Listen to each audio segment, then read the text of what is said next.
কেমন আছেন সবাই? আমি তুষার চলে আসলাম আরও একটি অসাধারণ মুভির এক্সপ্লেনেশন নিয়ে। আজকের মুভির গল্পটা একেবারে ইউনিক এবং খুবই ভালো লাগার মতো একটি গল্প, তাই আশা করি মুভিটা আপনাদের অবশ্যই ভালো লাগবে। তো আজ এক্সপ্লেন করতে যাচ্ছি সদ্য মুক্তি পাওয়া মুভি নুরুসামি। তো hi guys, welcome to my channel ফিল্মের গল্প। এমন নতুন আর অসাধারণ সব মুভি আর ওয়েব সিরিজের এক্সপ্লেনেশন বাংলায় দেখতে চাইলে চ্যানেলটিকে সাবস্ক্রাইব করে রাখতে পারেন। মুভির শুরুতে সেলভিকে দেখানো হয়, যে একজন মধ্যবয়স্ক মহিলা। সে তার বাসায় মন খারাপ করে বসেছিল। তখনই দেখা যায় তার মোবাইলে বারবার কল আসছিল। কলটা করেছিল সেলভির দুই ছেলে, ভাস্কর আর বিবেক। সেলভি এটা দেখতে পায়, কিন্তু সে ইচ্ছে করেই কারো ফোন রিসিভ করে না। একটু পরে দেখা যায় অন্য একজন লোক সেলভিকে কল করে।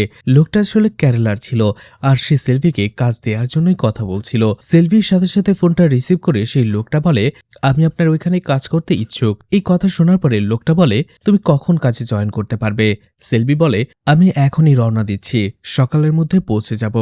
এরপরেই সেলভিকে দেখা যায় তার ব্যাগে কিছু কাপড় চোপড় নিয়ে রওনা হয়ে যায়। তখনও তার দুই ছেলে তাকে লাগাতার কল করে যাচ্ছিল, কিন্তু সেলভি ইচ্ছে করে ফোনটা রিসিভও করে না, এমনকি ফোনটা সেখানেই রেখে চলে যায়। এরপরেই সেলভি বাসা থেকে বের হয়ে পড়ে, কিন্তু দেখা যায় গ্রামের একজনের সাথে তার দেখা হয়ে যায়। আর সে স্বাভাবিকভাবেই তাকে জিজ্ঞেস করে, সেলভি এত রাতে কোথায় যাচ্ছে? সেলভি তখন তাকে মিথ্যে বলে আমি অন্য একটা গ্রামে যাচ্ছি। কিন্তু সেই লোকটা আর তাকে জিজ্ঞেস করে না কেন সে যাচ্ছে, কি কারণে যাচ্ছে। আর সেলভিও এই ধরনের কোনো কথাই বলে না। সেলভি তাড়াহুড়ো করে রোডের দিকে আসছিল, আর তখনই সে দেখতে পায় মেন রোড দিয়ে একটা বাস যাচ্ছিল। আর এটা দেখে সে দৌড়ে মেন রোডে আসার চেষ্টা করে আর বাসটাকে থামানোর চেষ্টা করে, কিন্তু বাসটা তার ইশারা বুঝতে না পেরেই তার আগে সেখান থেকে চলে যায়। এতে সেলভি আবার একটু হতাশ হয়। এখন আরও একটা বাস যে কখন আসবে আর কতক্ষণ যে তাকে অপেক্ষা করতে হবে কেই বা জানে। তখনই হঠাৎ করেই সেলভি দেখতে পায় সেখানে কিছু খ্রিস্টান লোকেরা একটা উৎসব পালন করতে করতে আসছিল। আর এটা দেখে সেলভি কোনো একটা কারণে ভয় পেয়ে যায়। সাথে সাথে সে একটা ঝোপের ভেতরে যেয়ে লুকিয়ে পড়ে। কিন্তু সেলভির ভাগ্য খারাপ ছিল, যার ফলে সেই ঝোড়ের ভেতরে একটা জঙ্গলি শুয়োর সেলভিকে দেখে ফেলে এবং তাকে আক্রমণ করার চেষ্টা করে। সেলভি সেটা দেখে প্রচণ্ড ভয় পেয়ে যায় আর সেটা থেকে বাঁচার জন্য পালাতে শুরু করে। কিন্তু এভাবে দৌড়াতে যেয়ে হঠাৎ করেই সে একটা কুয়োর মধ্যে পড়ে যায়। কিন্তু কুয়ার ভেতরে পড়ার আগেই তার মাথায় বাড়ি খেয়ে সে অজ্ঞান হয়ে যায়। আর অজ্ঞান অবস্থাতেই সেলভি সেই কুয়োর পানিতে পড়ে যায়। আর এরপরে ঘটনা চলে যায় ফ্ল্যাশব্যাকে, যেখানে চিতার আগুন জ্বলতে দেখা যায়। আর আমরা জানতে পারি সেলভির হাজবেন্ড বড্ড অসময়ে অর্থাৎ ইয়াং বয়সে মারা যায় কোনো একটা কারণে, যার ফলে সেলভি এবং তার দুই সন্তান একেবারেই দিশেহারা হয়ে পড়ে। সেলভির উপরে সংসারের পুরোপুরি দায়িত্ব চলে আসে, কারণ তার দুই ছেলে তখনও খুব ছোট। সেলভি এরপরেই তার শ্বশুর এবং শাশুড়ির কাছে চলে আসে আর বলে তারা যদি তার দুই ছেলের একটু খেয়াল রাখতো তাহলে সে বাইরে কাজ করে সংসারের দায়িত্ব পালন করতে পারত। কিন্তু দেখা যায় শ্বশুর এবং শাশুড়ি দুজনে মিলেই পুরোপুরিভাবে মানা করে দেয় যে তারা এটা পারবে না, আর বিভিন্ন অজুহাত দেখাতে শুরু করে। আর তাদের কথা থেকে সেলভি বুঝতে পেরে যায় যে এই সংসারের দায়িত্ব সেলভিকে নিতে হবে, এমনকি তার দুই ছেলের দায়িত্ব। একটা সময় শ্বশুর আর শাশুড়ি সেলভিকে বলে দেয়, তাহলে তুমি তোমার বাবার বাড়ি কেন চলে যাচ্ছ না এবং তাদের কাছে যে কেন সাহায্য চাচ্ছ না? সেলভির এতে খারাপই লাগে, কিন্তু তার হাতেও আর কোনো পথ খোলা ছিল না, আর এই জন্য সে চলে যায় তার বাবার বাড়িতে। সেলভির পরিবারে সেলভির বাবা মা ছাড়াও তার দুই বোন আর একটা ভাই ছিল। সেলভি তাদের সাথে যে দেখা করে এবং তাদেরকে বলে তাদের মধ্য থেকে যে কোনো একজনও যদি তার বাসায় এসে থাকে এবং তার দুই বাচ্চার একটু দেখাশোনা করে তাহলে সে বাইরে কাজ করে সংসার খরচটা চালাতে পারে। কিন্তু তার বাবা মাও পরিষ্কারভাবে জানিয়ে দেয় তাদের সংসার ছেড়ে তারা অন্য কোথাও যেয়ে থাকতে পারবে না। সেলভির মা তো তাকে বলেই দেয়, তুমি কেন ওখানে একা একা থাকবে? তুমি না হয় আমাদের এখানে চলে আসো, তাহলে তোমার দুই ছেলেকে আমরা দেখাশোনা করতে পারবো। সেলভি এই বিষয়ে একবার ভাবে, কিন্তু পরক্ষণেই সেই বিষয়টা আবারও বাদ দিয়ে দেয়, কারণ সেলভির বাবা মা যে গ্রামে থাকে সেই গ্রামের আশেপাশে কোথাও ভালো কোনো স্কুল নেই। আর সেলভি তার শ্বশুরবাড়িতে থাকতে চাইছিল এই কারণেই, কারণ সেখানে একটা ভালো স্কুল রয়েছে, সেখানে থাকলে তার দুই ছেলেই ভালো পড়াশোনা করতে পারবে। এই জন্যই সে হতাশা নিয়ে বাড়ি ফিরে আসে আর বুঝতে পারে এই সংসারের দায়িত্ব পুরোটা তাকেই কাঁধে নিতে হবে। এরপরেই একদিন দেখা যায় একটা বড় স্কুলের রিপ্রেজেন্টেটিভ অথবা কয়েকজন প্রতিনিধি চলে আসে সেই গ্রামে, আর তারা সেলভি সহ এমন আরো অনেক বাচ্চার বাসায় যায় যাদের স্কুলে যাওয়ার বয়স হয়ে গেছে। তারা সেলভি সেলভিকে বোঝায় তাদের দুই ছেলেকে যদি সেই স্কুলের হোস্টেলে দেওয়া হয় তাহলে তাদের পড়াশোনাটা খুব ভালো হবে। এছাড়া হোস্টেলের পরিবেশটাও ভালো, খাবার দাবার আর নিয়ম শৃঙ্খলা সবকিছুই থাকবে একেবারে ঠিকঠাক মতো, আর এতে তার বাচ্চার ভবিষ্যৎও খুব ভালো হবে। এই কথা শুনে ভাস্কর এবং বিবেক দুজনেই অনেক ভয় পেয়ে যায়, কারণ তারা তার মাকে ছেড়ে কোথাও যাবে না। এদিকে সেলভি অনেকটাই রাজি হয়ে যায়। এখানে থাকলে হয়তোবা কাজের জন্য সে তাদের দুইজনের উপরে সমান খেয়াল রাখতে পারবে না, এই জন্য সে তাদের কথা দিয়ে দেয়। কিন্তু দেখা যায় এর পরে থেকেই বিবেক আর ভাস্কর দুজনেই তার মায়ের সাথে রাগ করতে থাকে, কারণ তারা কোনোভাবেই তার মাকে ছেড়ে অন্য কোথাও যেয়ে থাকতে পারবে না। পরের দিন যখন সেই স্কুলের বাস চলে আসে ভাস্কর আর বিবেককে নেয়ার জন্য, তারা একেবারেই রাজি হচ্ছিল না যাওয়ার জন্য। যদিও বড় ছেলে রাজি হয়ে গিয়েছিল, কিন্তু ছোট ছেলে একেবারে জেদ ধরে বসেছিল সে যাবে না। তারপরে অনেক জোরাজুরি করে তাকে বাসের কাছে নিয়ে আসা হয় এবং অনেক রিকোয়েস্ট করে তাকে বাসে উঠিয়ে দেওয়া হয়। যদিও সেলভি অনেক কঠোরতার সাথে তাদেরকে বাসে উঠিয়ে দেয়, কিন্তু বাসে উঠিয়ে দেওয়ার পরপরই সেলভির মনটা পুরোপুরি ভেঙে যায়, কারণ এতটুকু বয়স পর্যন্ত সে তার ছেলেদেরকে এক মুহূর্তের জন্য কাছছাড়া করেনি, আর এখন সে তাদেরকে হোস্টেলে পাঠিয়ে দিচ্ছে। তার চোখ বেয়ে পানি পড়তে শুরু করে, সে কাঁদতে শুরু করে। ঠিক তখনই সে দেখতে পায় বাসটা কিছু দূর যাওয়ার পরেই হঠাৎ করেই থেমে যায়, আর পেছনে তাকাতেই সে দেখতে পায় ভাস্কর আর বিবেক দুজনেই বাস থেকে নেমে তার দিকে ছুটে আসছে। এই দৃশ্য দেখার পরে সেলভি আর নিজেকে আটকে রাখতে পারে না, দৌড়ে যেয়ে তাদেরকে জড়িয়ে ধরে। সে বুঝতে পেরেছিল ভাস্কর আর বিবেক তাকে ছাড়া থাকতে পারবে না, আর সেও তাদেরকে দূরে দিয়ে মনোযোগ দিয়ে কাজ করতে পারবে না। এই জন্য সিদ্ধান্ত নেয় এই গ্রামের স্কুলেই ভাস্কর আর বিবেক পড়াশোনা করবে। সময় যেতে থাকে, সেলভিও দেখা যায় ছোটখাটো কাজ করে তার সংসার চালাতে শুরু করেছিল। অন্যদিকে তার দুই ছেলে ভাস্কর আর বিবেক গ্রামেরই সেই স্কুলে পড়াশোনা করত, আর ফাঁকে ফাঁকে মাকে সাহায্য করত। অন্যদিকে সেলভিও একটু পড়াশোনা করেছিল, তার সেই পড়াশোনা জানার সুবাদে সে বিভিন্ন কাজ করত। এসব কাজ করার পাশাপাশি সে শহরের একটা ট্রাভেল এজেন্সিতেও কাজ করত। আর এভাবেই কয়েক বছর কেটে যায়। দেখা যায় ভাস্কর আর বিবেক দুজনেই বড় হয়ে গিয়েছিল। স্কুলের গণ্ডি পেরিয়ে তারা কলেজে পা রাখে, আর শহরের একটা ভালো কলেজে তাদের অ্যাডমিশনও হয়ে যায়। আর সেখানে থেকে পড়াশোনা করার জন্য সেখানের হোস্টেলে সিটও পেয়ে যায় তারা, যার ফলে সেলভি নিজেকে তাদের সেই হোস্টেলে রেখে আসে। যদিও সেলভির খারাপ লাগছিল, কিন্তু ছেলেদের ভবিষ্যতের কথা ভেবে তার হাতে আর কোনো উপায় ছিল না। সে একাই বাড়িতে ফিরে আসে, আর বাড়িতে আসার পরে পুরো বাড়িটা যেন হাহাকার করছিল। আসলে দুই ছেলে সবসময় তার সাথে থাকতো, হাসি আর আনন্দে তার সময় কেটে যেত। কিন্তু এখন পুরো বাড়িতে সেলভি একা, আর সেই একাকিত্বের মাঝেই সেলভির তার পুরনো দিনের কথা এক একে মনে হতে শুরু করে। নিজেকে সে একাকিত্বে হারিয়ে ফেলে। এদিকে গ্রামের সবাই জানত সেলভির তার বাচ্চার পড়াশোনা এবং তাদের ভালো ভবিষ্যতের জন্য অনেক টাকা লাগবে, আর এই জন্যই গ্রামের কিছু মানুষ সেটার সুযোগ ওঠাতে শুরু করে। তারা বিভিন্নভাবে সেলভিকে কুপ্রস্তাব দেয়। কেউ তো কাজের সময় বলে যে তুমি ক্ষেতের মধ্যে আসো, আমার সাথে একান্তের সময় কাটাও, আমি তোমাকে আমার জমিনের অর্ধেক তোমাকে লিখে দেব। আবার কেউ বলে আমি তোমার বাচ্চাদের পড়াশোনার জন্য টাকা দেব, তুমি আমাকে খুশি করে দাও। কিন্তু সেলভি এতদিন যেমন এসব কিছু উপেক্ষা করেছে, এখনও ঠিক তেমনটাই করে। সেলভি নিজে পরিশ্রম করে টাকা উপার্জন করে এবং ছেলেদের সেগুলো পাঠায়, আর এভাবেই তার দিন চলে যাচ্ছিল। কিন্তু তার মনে একটা প্রশ্ন বারবার আসে, হয়তোবা সে বিধবা, হয়তোবা সে একা থাকে, কিন্তু একা একটা মেয়ের সমাজে কি মান সম্মান নিয়ে বেঁচে থাকার কোনো অধিকার নেই? এদিকে দেখা যায় সেলভির বড় ভাইয়ের বড় মেয়ের ম্যাচুরিটি ফাংশন করা হয়, আর সেখানে সবাইকে দাওয়াত দেওয়া হয়। সেলভিও তার দুই ছেলেকে নিয়ে সেখানে পৌঁছে গিয়েছিল, কিন্তু দেখা যায় হঠাৎ করেই আচমকা সেলভির বড় ভাই অনুষ্ঠানের মধ্যে ঘোষণা করে দেয় ভাস্কর আর বিবেক এই দুজনের মধ্যে যে কোনো একজন তার বড় মেয়ের জামাই হবে। আর এটা শুনে দুইজনই তো একটু অবাক হয়ে যায়, কারণ তাদের এই বিষয়ে কোনো ধারণাই ছিল না।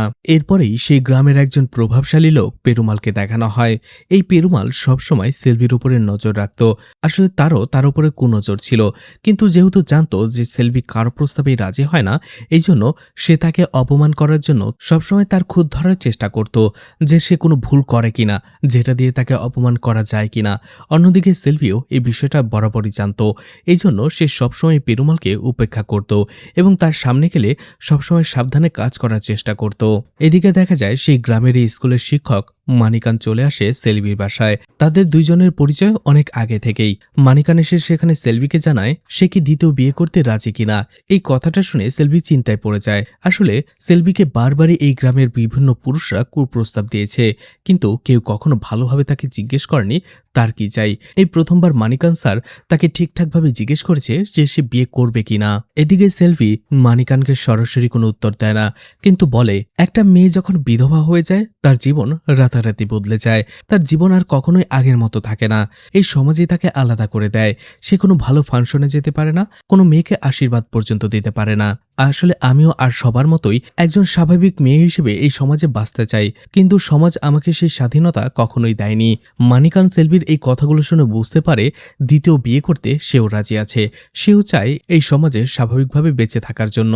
পরের দিন দেখা যায় মানিকান স্যার ভাস্করকে নিজের কাছে ডেকে নেয় এবং তার মায়ের বিয়ের ব্যাপারে কথা বলে আর বলে তারা যদি রাজি থাকে সে অন্য একজন শিক্ষককে চেনে, তার সাথে তার মা সেলভির বিয়ে দিয়ে দিতে পারে। আর সে ইতোমধ্যে সেলভির সাথে কথাও বলেছে। সেলভি বলেছে যদি তার বাচ্চারা রাজি থাকে সেও বিয়ে করতে রাজি। সে এই পুরো কথাগুলো তো বলে, কিন্তু একজন বিধবা মহিলার কেন বিয়ে করাটা দরকার আর এই বিয়ের ফলে তার জীবনে আসলে কি কি প্রভাব পড়বে সেই বিষয়টা মানিকান স্যার তাকে বুঝিয়ে বলে না, যার ফলে ভাস্কর শুধুমাত্র তার মায়ের বিয়ের কথা শোনার পরে একটু রেগে যায়। যদিও সে সেটা প্রকাশ করে না, সে চুপচাপ সেখান থেকে কোনো কথা না বলেই চলে আসে।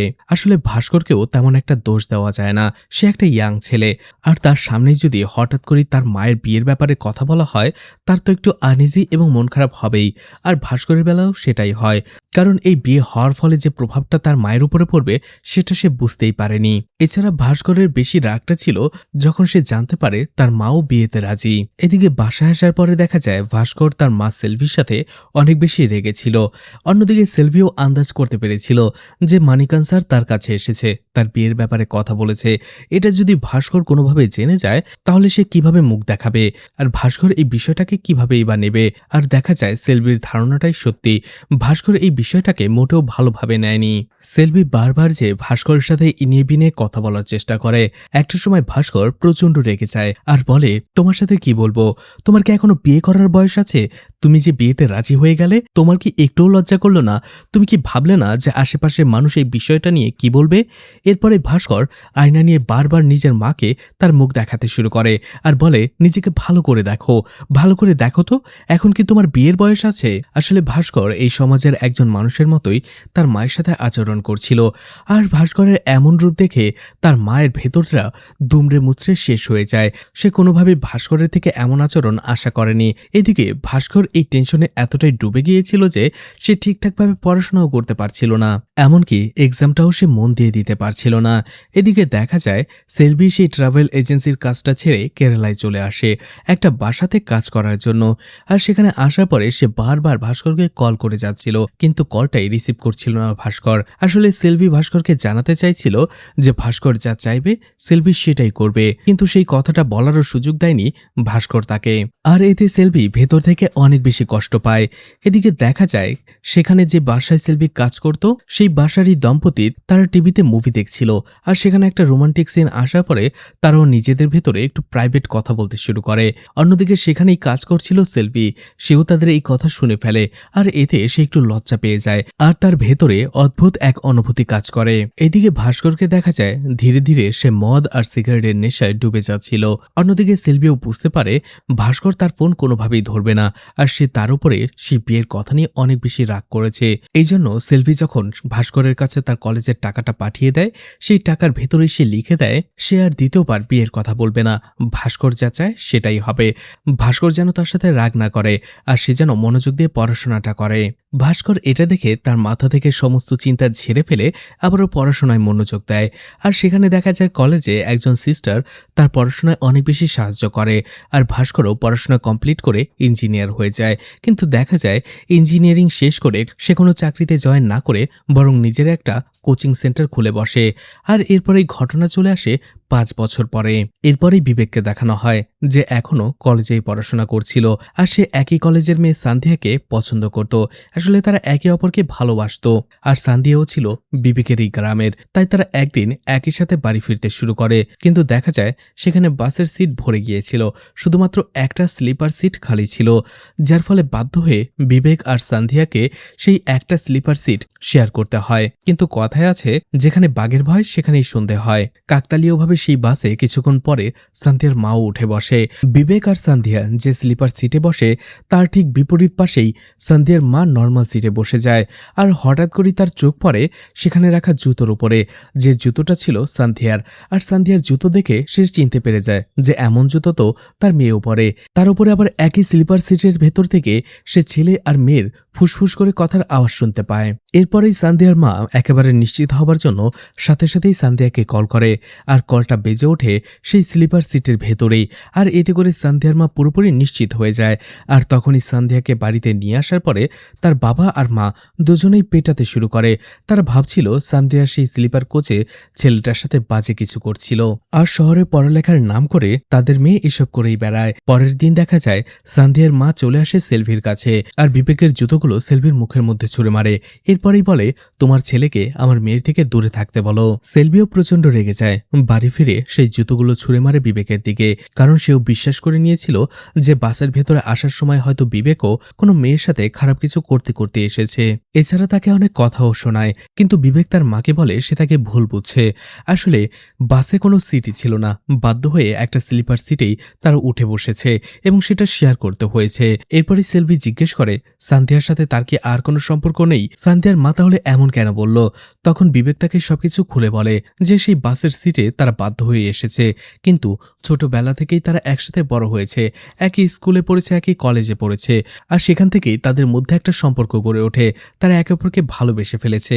এটা শুনে সেলভি অবাক হয়ে যায়। সে বুঝতে পারছিল না এখন সান্ধিয়ার বাবা মাকে সে কি বলবে। সেলভি বিবেককে বলতে থাকে, সান্ধিয়ার মা বাবাকে এখন বোঝানোটা অনেক কষ্টকর হয়ে যাবে। যাই হোক, তুমি চিন্তা করো না, আমি যে কোনো একটা উপায় বের করে নেব। বিবেক তখন বুঝতে পেরে যায় তার মায়ের তার আর সান্ধিয়ার সম্পর্ক নিয়ে কোনো আপত্তি নেই। কিন্তু বিবেক তখন লজ্জা পেয়ে বলে, আমার বিয়ের কথা না ভেবে আগে তোমার বড় ছেলের বিয়ের কথা ভাবো, অর্থাৎ ভাস্করের। তখনই দেখা যায় ভাস্কর কল করে সেলভিকে। সেলভি খুবই খুশি ছিল, সে হাসি মুখেই তার সাথে কথা বলছিল। কিন্তু হঠাৎ করেই ভাস্কর বলে, মা, তোমার সাথে আমার একটা জরুরি কথা আছে। এরপরেই সে বলে, তুমি আবারও একটা বিয়ে করো। এই কথাটা শুনে হতবাক হয়ে যায় সেলভি।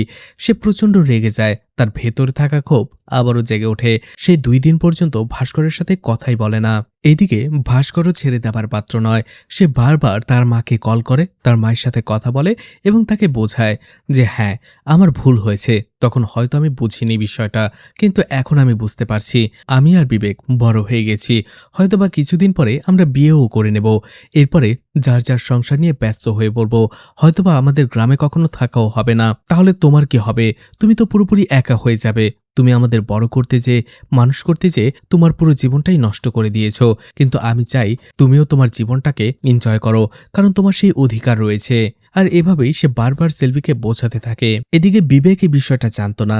বিবেক বারবার তাকে প্রেশার দিচ্ছিল যাতে করে ভাস্করের বিয়েটা দিয়ে দেওয়া হয়। এদিকে বিবেক এই বিষয়টা তেমন কিছুই জানত না। এই জন্য সে তার মা সেলভিকে বারবার প্রেশার দিতে থাকে যাতে ভাস্করের বিয়েটা দিয়ে দেয়। তারও একটা কারণ ছিল।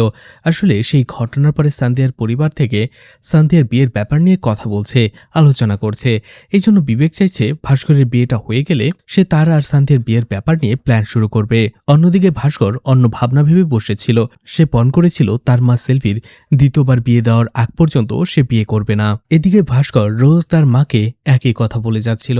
অবশেষে সেলভি বিয়েতে রাজি হয়ে যায়, কিন্তু ভাস্করকে সে একটা শর্ত দিয়ে দেয় যে ভাস্করের জন্য যে মেয়ে দেখা হবে সেই মেয়ের পরিবারকে সেলভির বিয়ের কথা আগেই বলা হবে। যদি মেয়ের পরিবার সবকিছু শোনার পরেও রাজি হয়ে যায় তবেই সেলভি বিয়ে করবে। আর এতে অনেক বেশি খুশি হয়ে যায়। এদিকে সেখানে আরও একটা প্রবলেম ক্রিয়েট হয়ে গিয়েছিল।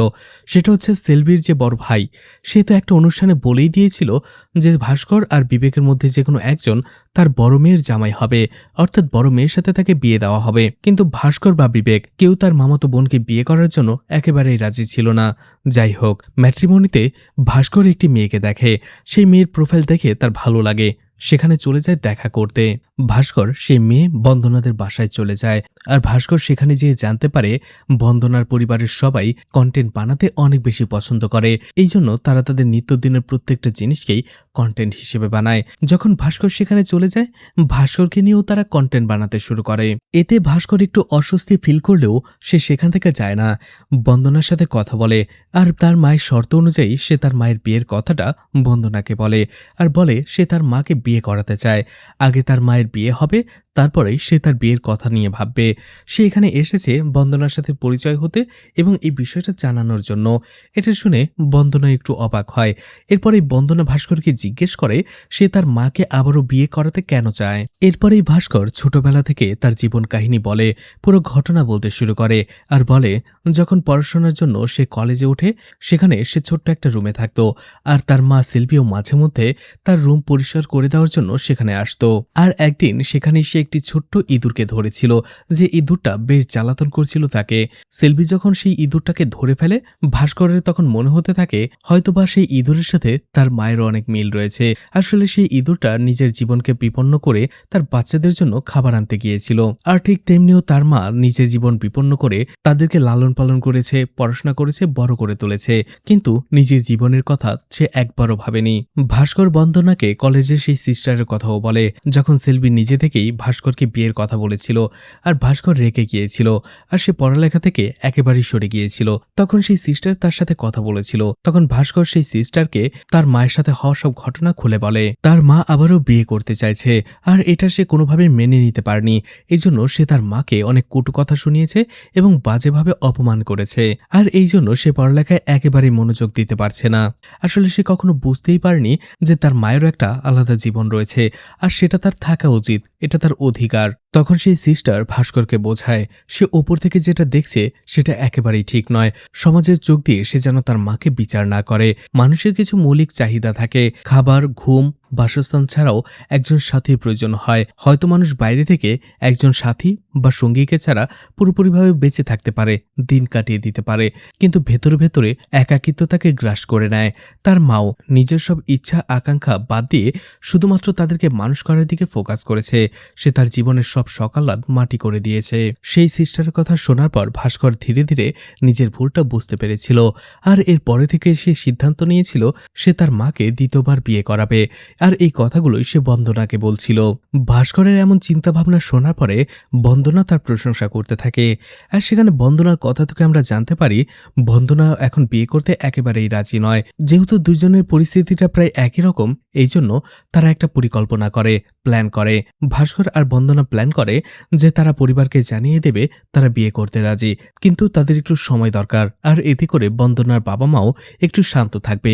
বন্দনার বিয়ে নিয়ে তাকে যে পেরেশানটা করছে সেটা একটু থামাবে। অন্যদিকে ভাস্কর যেটা চাইছে সেটাও পেয়ে যাবে, আর এতে করে তারা ডিল করতে রাজি হয়ে যায়। এদিকে ভাস্কর তার মাকে ফোন করে বলে সুখবর আছে। সে যে মেয়েটাকে দেখতে গিয়েছিল সেই মেয়েটির পরিবারের সাথে কথা বলেছে, আর তার মা তাকে যে শর্তটা দিয়েছে ভাস্কর সেভাবেই তাদের কাছে সেলভির বিয়ের কথাটা বলেছে, আর তারা রাজিও হয়ে গেছে। এখন সেলভিকে নিজের কথা রাখতে হবে। এই কথা শোনার পরে সেলভি একটু প্রেশানির মধ্যে পড়ে যায়। এখন সে কি করবে? আসলে এখন সে কোনোভাবেই বিয়েটা করতে চাইছিল না। এদিকে অবশেষে বিবেকও কথাটা জেনে যায়, আর সে প্রচন্ড রেগে যায়, ভাস্করের কাছে চলে আসে, আর ভাস্করের সাথেই ঝগড়া করতে শুরু করে, যেমনটা আগে ভাস্কর তার মায়ের সাথে করেছিল। অন্যদিকে ভাস্কর যে কথাগুলো বলছিল, বিবেক বলে মাও একই কথাগুলো বলেছিল, কিন্তু তোমরা বুঝতে পারছো না কেন? চারপাশের মানুষ কি বলবে? আমাদেরকে নিয়ে সবাই ছিছি করবে। অন্যদিকে ভাস্কর বলে আমিও সেটাই ভাবতাম, কিন্তু তখন আমি বুঝতে পারিনি, এখন আমি বুঝতে পারছি। তুমি একটা সময় বুঝতে পারবে যে কেন আমি মাকে দ্বিতীয়বার বিয়ের কথা বলছি। এরপরেই ভাস্কর আর বিবেক তারা দুজনেই বাড়িতে চলে আসে, আর তখনই একদিন তার মামা বাড়িতে চলে আসে, আর সেখানে তখনই আবারও তার মেয়ের বিয়ের কথা বলে। সেই প্রসঙ্গটা টানার পরেই দুজনেই বিপাকে পড়ে যায়। তারপরও ভাস্কর আর বিবেক দুজনেই বিভিন্ন তালবাহানা শুরু করে, আর বলে যে আপনার মেয়ে এখনো ছোট, মাত্র স্কুলে পড়ছে, ও আরও একটু বড় হোক, এখনো ওর বিয়ের বয়স হয়নি। আর এতেই সেলভির ভাই অর্থাৎ ভাস্করের মামা বুঝে যায়, আর এই জন্য সে রেগে যায়, আর বলে আমি সবার সামনে কথা দিয়েছি, তোমাদের মধ্যে যে কোনো একজন যদি আমার মেয়েকে বিয়ে না করো, আমি দ্বিতীয়বার আর কখনো এই বাড়িতে পা রাখবো না। তো কে বিয়ে করবে সেটার সিদ্ধান্ত নাও। এভাবেই তাদেরকে সময় দিয়ে সে সেখান থেকে রেগে চলে আসে। এদিকে সান্ধিয়া কল করে বিবেককে। আসলে বিবেক আগে থেকেই সান্ধিয়াকে জানিয়েছিল সেই ঘটনাটা, যেখানে ভাস্কর তার মাকে আবারও বিয়ে দিতে চায়, আর নিজের মায়ের বিয়ে দেবার পরপরই ভাস্কর বিয়ে করবে, তারপরে বিবেকের সিরিয়াল আসবে। এদিকে সান্ধিয়ার কথা হচ্ছে, সেই ঘটনার পরও সান্ধিয়া তার বাবা মাকে অনেক কষ্টে বুঝিয়ে তাদের বিয়ের জন্য রাজি করিয়েছে। কিন্তু এখন যদি সান্ধিয়ার পরিবার এটা জানতে পারে যে এই বয়সে বিবেকের মায়ের আবারও বিয়ে হবে, তাহলে তারা আর কখনোই এই সম্পর্কটা মেনে নেবে না। এদিকে বিবেককে বোঝাতে থাকে যে তাদের বিয়ের পরে তার মা তো একা হয়ে যাবে, তখন তার মা কি করবে, এই জন্য তার মায়েরও একজন সঙ্গী প্রয়োজন। আর এই বিষয়টা নিয়েই সান্ধিয়া আর বিবেকের মধ্যে একটা ঝামেলা বেঁধে যায়, তর্ক বেঁধে যায়। আর একটা সময় কথাটা ব্রেকআপ পর্যন্ত চলে যায়। অন্যদিকে বিবেকের কথাগুলো আড়াল থেকে শুনে ফেলে সেলভি, আর এতে সে বুঝে যায় যে তার জন্য তার ছোট ছেলের জীবনটা নষ্ট হয়ে যাচ্ছে।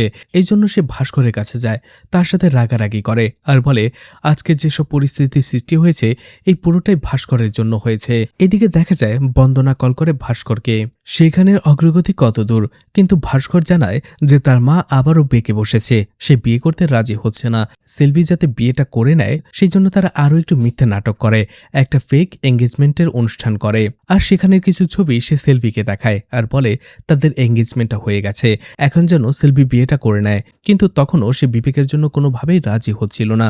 আর এতে ভাস্করও রেগে গিয়ে বলে দেয় সে এতদিন যা যা বলেছে সবই মিথ্যে, বন্দনার সাথে তার কোনো সম্পর্কও হয়নি, এঙ্গেজমেন্টও হয়নি, আর বিয়েটাও হবে না। আর এই বিষয়টা নিয়েই তিনজনের মধ্যে একটা ঝামেলা তৈরি হয়ে যায়, যার ফলে একটা সময় রেগে ভাস্কর আর বিবেক বাড়ি থেকে না খেয়েই শহরে চলে আসে। আর সেলভিও বাড়িতে একাই মন খারাপ করে বসেছিল। ভাস্কর আর বিবেক তখন তাকে অনেক ফোন দিয়েছিল।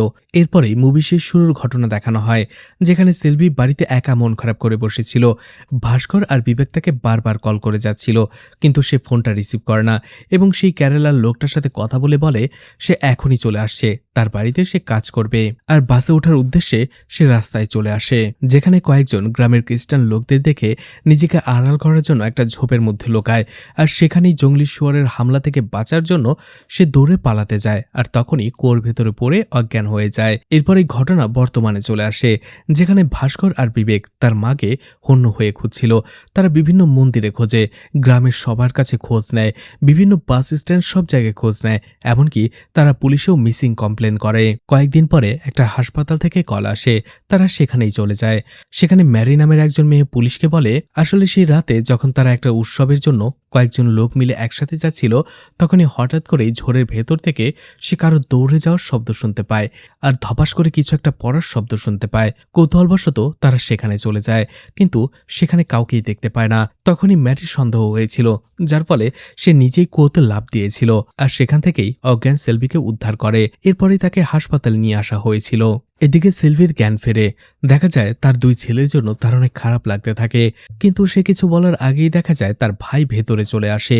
সে ভাবতে থাকে উল্টোটা, সে ভাবে ভাস্কর আর বিবেক দুজনেই তার মেয়েকে বিয়ে করতে রাজি হচ্ছিল না, আর সেও তো হুমকি দিয়েছিল যদি বিয়ে না হয় তাহলে এই বাড়িতে আর সে কখনো আসবে না। এই দুঃখেই হয়তোবা তার বোন কুয়োতে ঝাঁপ দিয়েছিল। সে বলে তুমি নিজের জীবন কেন দিতে চাচ্ছিলে, আমরা দুজনে মিলে তোমার দুই ছেলের মধ্যে যে কোনো একজনকে বিয়েতে রাজি করাবো। এরপরেই ভাস্কর আর বিবেক ভেতরে আসে। তারা দুজনেই তার মাকে এই অবস্থায় দেখে একেবারে ভেঙে পড়ে। তারা দুজনেই তার মায়ের কাছে ক্ষমা চায়, আর সেলভিও এটাই চাইছিল। সে জানতো তার দুই ছেলে যদি নিজেদের ভুল বুঝে সেলভির কাছে ক্ষমা চায় তাহলে আর কখনোই তারা বিয়ের ব্যাপারটা তুলবে না। এদিকে দেখা যায় বন্দনা আর ভাস্কর অভিনয় করতে করতে ধীরে ধীরে তাদের মধ্যে একটা ভালো লাগা কাজ করতে শুরু করে। তাদের ভেতরে একে অপরের জন্য একটা আলাদা অনুভূতি তৈরি হয়, আর এটা তারা দুজনেই বুঝতে পারছিল। অন্যদিকে সান্ধিয়া তার পরিবারের সাথে লড়াইটা জারি রেখেছিল। এখনও সে তার বাবা মার বিরুদ্ধে গিয়েই বলছিল যে বিয়ে যদি করতেই হয় তাহলে আমি বিবেককে করব। একদিন সকালবেলাতেই দেখা যায় সান্ধিয়ার বাবাকে সবাই ডেকে নেয় আর বলে এগুলো কি। আসলে সান্ধিয়া রাতের বেলাতে তার পুরো বাড়ির দেয়ালে লিখে রেখেছিল যে আই লাভ বিবেক, যাতে করে পাড়ার সব মানুষ তাদের এই সম্পর্কের কথাটা জেনে যায়, আর সান্ধিয়াকে তারা অন্য কোথাও বিয়ে না দিতে পারে। এরই মাঝে দেখা যায় গ্রামে আরও একটা ভয়ানক ঘটনা ঘটে যায়। কনস্ট্রাকশন বিল্ডিং এ কাজ করার সময় একজন ওয়ার্কার উপর থেকে পড়ে মারা যায়। লোকটার স্ত্রীর নাম ছিল মেঘলা, যার বয়স সর্বোচ্চ 20 থেকে 22 বছর। এত অল্প বয়সে সে তার স্বামীকে হারিয়ে বিধবা হয়ে যায়। সেলভিও সেখানেই ছিল। মেঘলার মনের পরিস্থিতি যে এখন কেমন সে সেটা বুঝতে পারছে, আর তার জীবনে যে এখন কি কি ঘটবে সেটাও সে জানে। আর এটা ভেবে সেও কাঁদতে শুরু করে। বাসায় আসার পরেও সে মেঘলার কথা ভেবেই কাঁদছিল। ঠিক তখনই ভাস্কর তাকে ভুল বোঝে আর বলে, তোমাকে বললাম একটা বিয়ে করে নাও, তুমি তোমার একাকিত্বটা কাটিয়ে নাও, আর এখন তুমি মন খারাপ করে এখানে বসে কাঁদছো। এটা শুনে সেলভি প্রচণ্ড রেগে যায় আর ভাস্করকে বলে সে নিজের জন্য কাঁদছে না, সে মেঘলার পরিস্থিতি দেখে কাঁদছে। কারণ সে জানে অল্প বয়সে বিধবা হলে একটা মেয়ের উপর দিয়ে আসলে কত ঝড় যায়। তারা কি কখনো জানতে চেয়েছে একটা মেয়ের উপর দিয়ে আসলে কি কি যায়? তারা যেন সেলভিকে প্রশ্ন করে। সে বলতে পারবে যে একটা মেয়ে প্রত্যেকটা পদক্ষেপে কতটা বাধার সম্মুখীন হয়। তখন ভাস্কর তাকে আবারও বোঝাতে শুরু করে যে দ্বিতীয় বিয়ে করাটা কোনো অন্যায় নয়। একটা মেয়ের স্বামী মারা গেলেই সেই মেয়েটার জীবন শেষ হয়ে যায় না, তার আবার নতুন করে বাঁচার অধিকার রয়েছে, তার জীবনটাকে আবার গুছিয়ে নেওয়ার অধিকার রয়েছে। সেলভি যদি বিয়েটা আবারও করে নেয় তাহলে এই গ্রামে সে একটা উদাহরণ হয়ে থাকবে।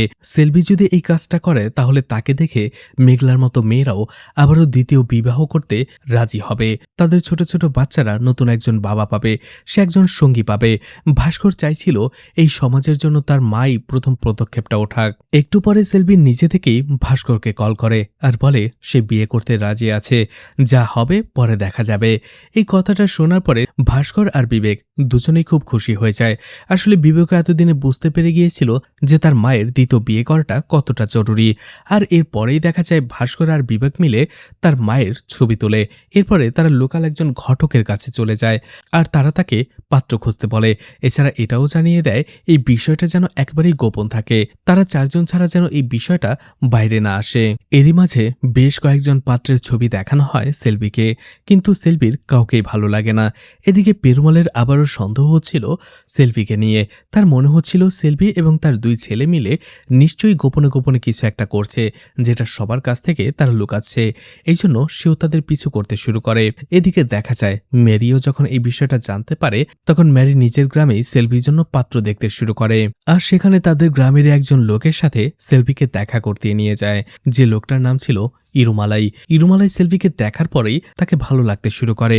আর এটা যখন ম্যারি বুঝতে পারে তখন ম্যারি একটা কাজের অজুহাত দিয়ে সেখান থেকে চলে আসে আর ইরুমালাইকে বলে সেলভিকে বাস স্ট্যান্ড পর্যন্ত ছেড়ে দেওয়ার জন্য। এরপরে তারা সেখানে কিছুক্ষণ কথা বলে। এরপরেই ইরুমালাই তার বাইকটা বের করে সেলভিকে বাস স্ট্যান্ডে ছেড়ে দেওয়ার জন্য। ইরুমালাই তার বাইকের পেছনে সেলভিকে বসিয়ে যেতে শুরু করে, কথা বলতে শুরু করে। ইরুমালাই নিজের ব্যাপারে বলতে থাকে যে সে 20 বছর ওমানে কাজ করেছে আর বেশ কয়েক বছর আগেই তার স্ত্রী মারা গেছে। ইরুমালাই আসলে একটু চঞ্চল এবং হাসি খুশি টাইপের লোক ছিল, যার ফলে খুব সহজেই সে সেলভির সাথে কথা বলতে পারছিল। ইরুমালাইয়ের এমন চঞ্চল স্বভাব, হাসি খুশি টাইপ এবং কথাবার্তাগুলো তার ভালো লাগে। এদিকে ইরুমালাই বলে তার বাসায় তার এক আন্টি রয়েছে যে এখন একেবারেই চলাফেরা করতে পারে না, সারাদিন বিছানায় শুয়ে থাকে। যদি তাদের বিয়ের কথা ঠিকও হয়ে যায় এবং বিয়েটা হয়েও যায় তাহলে সেলভির তার সেই আন্টিকে নিয়ে একেবারেই চিন্তা করতে হবে না, কারণ ইরুমালাই তাকে নিজেই দেখাশোনা করে রাখতে পারবে। এমনকি সেলভিকে তাকে স্পর্শ পর্যন্ত করতে হবে না। এই জন্য সেলভির ছেলেরা যেন তার সেই আন্টির কথা শুনে ভয় না পেয়ে যায় বা পিছু হটে না যায়। অন্যদিকে ইরুমালাইয়ের এমন সততা আর সিম্পলিসিটি দেখে সেলভির অনেক বেশি ভালো লাগে। এজন্য সেও ঠিক করে নেয় সে তার বাকি জীবনটা ইরুমালাইয়ের সাথেই কাটাবে।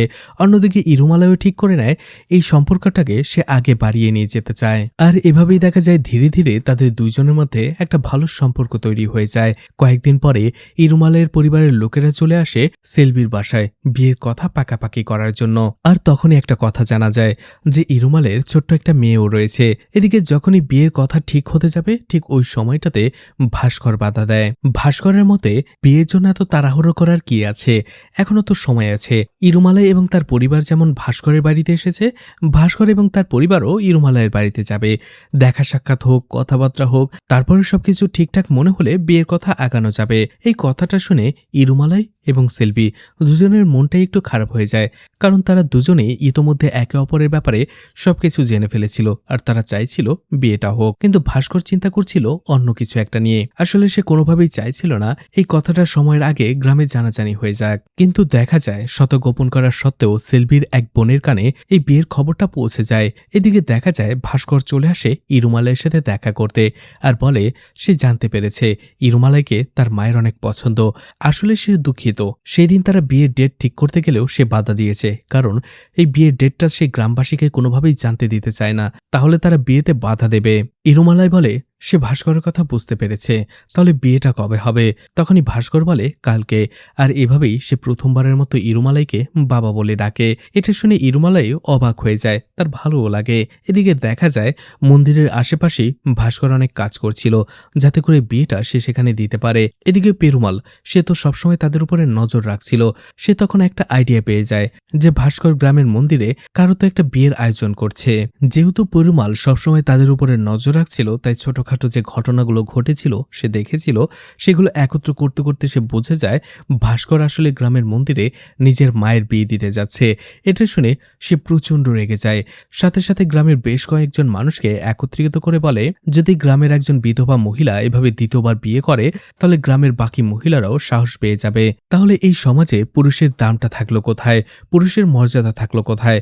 আসলে পেরুমালের মতে মেয়েরা যদি একবার নিজের ইচ্ছেতে বিয়ে করে নেয় তাহলে পুরুষের প্রাধান্যটা কোথায় থাকলো? ধীরে ধীরে সমাজ থেকে পুরুষের প্রভাবটাই কমে যাবে। এদিকে সেলভির মা, বোন এবং ভাই তার বাড়িতে পৌঁছে যায় এবং তারা তাকে খুব বেশি অপমান করে আর বলে যে এই বয়সে বিয়ে করার জন্য তাকে কে উস্কালো? এই বুড়ো বয়সে তার ভীমরতি কিভাবে হলো? আশেপাশের মানুষ কি বলবে? তাদেরকে তো সবাই ছিছি করবে। এছাড়া সেলভির দুইজন ছেলেও রয়েছে, এখন তো তাদের বিয়ের বয়স, সেলভির উচিত তাদের বিয়ের কথা চিন্তা করা। কিন্তু সে সেটা না করে নিজের বিয়ের জন্য উঠে পড়ে লেগেছে। তখন সেলভিও রেগে যায় আর বলে যখন তার স্বামী মারা গিয়েছিল সে তার বাবার বাড়িতে গিয়েছিল, বলেছিল যে কোনো একজন অন্তত তার সঙ্গী হোক, তার বাড়িতে এসে থাকুক, তার ছেলেদের দেখাশোনা করুক, সংসারের দায়িত্ব না হয় সেই নেবে। কিন্তু কেউ আসেনি, বরং তার মা সোজাসুজি জানিয়ে দিয়েছে সে তার স্বামীকে ছাড়া থাকতে পারবে না। এই কথাটা শুনে সবাই চুপ হয়ে যায়, কিন্তু তারপরও সেলভির বিয়েটা তারা কোনোভাবেই মেনে নিতে পারছিল না। আর সেলভি যখন বলে সে বিয়েটা করবেই তখন তারা প্রচণ্ড রেগে যায়। ঘরের দরজা লাগিয়ে তারা সেলভিকে মেরে ফেলার পর্যন্ত চেষ্টা করে। তারা ভাবে সেলভি মরে গেলে অন্তত তাদের তো সমাজের অসম্মান হবে না। ঠিক তখনই সেখানে মেঘলা চলে আসে। মেঘলা বারবার দরজা নক করার ফলে একটা সময় সেলভির পরিবারের লোকেরা দরজা খুলে সেখান থেকে চলে যায়। এদিকে দেখা যায় সেখানে সেলভি অজ্ঞান হয়ে পড়েছিল। মেঘলা তাড়াতাড়ি এসে তাকে সুস্থ করে। একটুর জন্য সেলভি সেখানে বেঁচে যায়। এদিকে দেখা যায় পেরুমালের কয়েকজন লোক ভাস্করের উপরে হামলা করে। ভাস্কর সেই হামলা থেকে কোনো মতে বেঁচে যায় আর লুকিয়ে তাড়াতাড়ি থানায় চলে আসে। আর থানায় এসে সব কথা খুলে বলে এবং প্রমাণও দেখায় যে তার উপরে হামলা করা হয়েছে এবং তার মার বিয়ে দিতে তারা বাধা দিচ্ছে।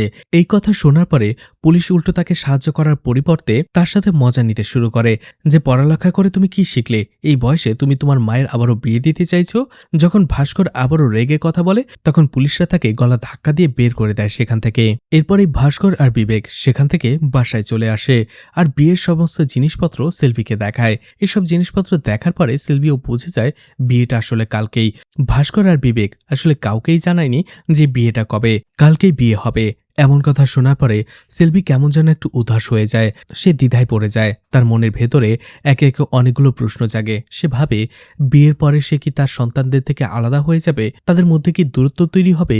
বিয়ের পরেও কি কখনো সে একই সাথে একই ঘরে বসে খাবার খেতে পারবে? সে কি একজন মা হতে পারবে, নাকি শুধুমাত্র একজন স্ত্রী হয়েই থেকে যাবে? ভাস্কর তাকে কিছুই বলে না, কোনো জোরও করে না, কিন্তু বিয়ের জন্য তাকে তৈরি করে দেয়। একটা সময় সেলভি অনেক কান্নাকাটি শুরু করে আর বলে বিয়েটা সে করবে না, সে তার সন্তানদের ছেড়ে দূরে চলে যাবে না। কিন্তু ভাস্কর আর বিবেক দুজনেই তাকে বোঝায় আর একটা সময় তাকে তৈরি করে দেয়। আর এরপরের দিন সকালবেলাতেই ভাস্কর, বিবেক আর সেলভি গ্রামের মন্দিরে চলে আসে। কিন্তু ইরুমালাই এবং তার পরিবার তখনও সেখানে আসেনি। অনেক সময় হয়ে যাওয়ার পরেও তারা ফোনেও অ্যান্সার করছিল না। এটা দেখার পরে সেলভির ভয় হতে থাকে। সে ভাবতে থাকে পেরুমালাই এবং গ্রামের বাকি লোকেরা ইরুমালাই এবং তার পরিবারের উপরে হামলা করলো না তো? এদিকে পেরুমালাই এবং বাকি লোকেরা পণ্ডিতজির উপরে আগেই প্রেশার দিয়ে রেখেছিল যাতে করে কোনোভাবেই সে এই বিয়েটা না পড়ায়। আরও কিছুক্ষণ অপেক্ষা করার পরে দেখা যায় অবশেষে ইরুমালাই এবং তার পরিবার নিরাপদেই গ্রামের মন্দিরে চলে আসে। ঠিক তখনই দেখা যায় পেরুমাল এবং গ্রামের আর অনেক লোকেরা চলে আসে সেই মন্দিরে সেই বিয়েটা ঠেকানোর জন্য, তাদের উপরে হামলা করার জন্য। তারা অভিযোগ করছিল সেলভি এবং তার ছেলেরা এই সমাজটাকে নষ্ট করে ফেলছে। ঠিক ওই সময়টাতে দেখা যায় সেখানে বেশ কয়েকটা ড্রোন ক্যামেরা চলে আসে। আসলে বন্দনা এবং তার পুরো পরিবার সেখানে চলে এসেছিল আর তারা এই পুরো ঘটনাটার লাইভ করতে চাইছিল। গ্রামের লোকেরা হঠাৎ করে এই মাথার উপরে এরকম ড্রোন উড়তে দেখে তারা প্রচন্ড ভয় পেয়ে যায়। তারা সেখান থেকে দৌড়ে পালাতে শুরু করে। এদিকে খবর পেয়ে পুলিশ এবং তার টিমও সেখানে চলে আসে। তারা প্রথমত তাদের বাধা দিতে এসেছিল, কিন্তু সেখানে লাইভ ক্যামেরা ড্রোন দেখার পরে তারা নিজেদের মতামত বদলে ফেলে আর নিজেদের ভুলটা স্বীকার করে নেয়। আর পণ্ডিত সেখানে না থাকায় নিজেই পণ্ডিত সেজে ইরুমালাই এবং সেলভির বিয়েটা দিয়ে দেয়। এরপরেই দেখানো হয় এই মুভিটা আসলে সত্য ঘটনা থেকে অনুপ্রাণিত হয়ে বানানো হয়েছিল। সত্যিই যাদের এভাবে বিয়েটা হয়েছিল তাদেরকেও দেখানো হয়। এদিকে দেখা যায় ভাস্করের ধারণাটাও ঠিক ছিল। সেলভি বিয়ে করার পরেও সেই গ্রামে অনেক পরিবর্তন আসে। মেঘলার মতো অনেক মেয়েরাই নিজেদের জীবনের সিদ্ধান্ত নেয়, তারা আবারও বিয়ে করে। এছাড়াও যারা বিয়ে করছিল না সেই সব পরিবার থেকেও তাদের বিয়ে দেওয়া হচ্ছিল। হয়তোবা কেউ তাদের বিধবা মেয়েকে বিয়ে দিচ্ছিল, হয়তোবা কেউ তাদের মারা যাওয়া ছেলের বউকে বিয়ে দিচ্ছিল। আর এভাবেই সমাজে ধীরে ধীরে পরিবর্তন আসতে শুরু করে। আর এখানেই মুভিটা শেষ হয়ে যায়। তো মুভিটা আপনাদের কাছে কেমন লেগেছে কমেন্ট করে জানাতে পারেন। আর মুভিটা ভালো লাগলে লাইক কমেন্ট শেয়ার করে পাশে থাকতে পারেন। তো আজকের মতো বিদায় নিচ্ছি। আবারও দেখা হবে নতুন কোনো মুভি বা ওয়েব সিরিজ নিয়ে। ততক্ষণ পর্যন্ত ভালো আর সুস্থ থাকবেন সবাই। আজকের মতো বিদায় নিচ্ছি। আল্লাহ হাফেজ।